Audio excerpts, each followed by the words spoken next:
Have you ever had a dream that just completely shook you? Well, King Nebuchadnezzar, the most powerful man in the world at the time, had one just like that. In Daniel chapter 4, we find him at peace in his palace, but a terrifying dream shatters his calm. He dreams of a massive, magnificent tree that reaches the heavens, providing for all the creatures of the earth. But then, a holy messenger comes down from heaven and orders the tree to be chopped down, leaving only a stump in the ground, bound with iron and bronze. The king calls in all his wise men, but none of them can figure it out.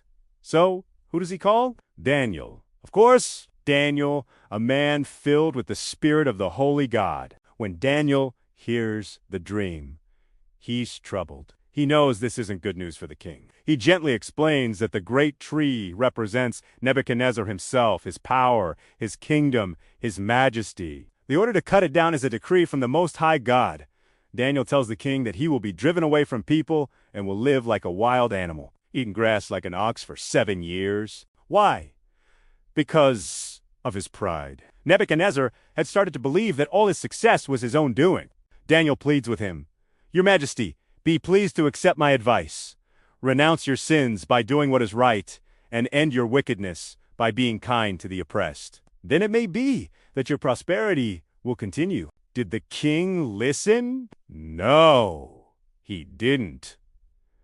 A year later, while walking on the roof of his palace and admiring his kingdom, he boasts, "Is not this the great Babylon I have built as the royal residence by my mighty power and for the glory of my majesty?" The words were barely out of his mouth when a voice from heaven declared that his kingdom had departed from him. Immediately, he was driven from his palace. His mind became like that of an animal, and he lived in the fields, just as the dream foretold. After 7 long years, Nebuchadnezzar finally looked up to heaven. His sanity was restored, and he praised and honored the Most High God.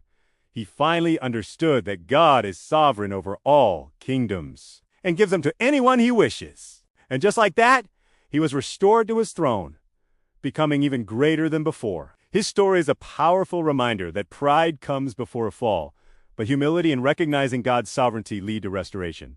Thanks for watching. If you found this story as fascinating as I do, hit that like button, and don't forget to subscribe for more deep dives into incredible Bible stories. See you next time.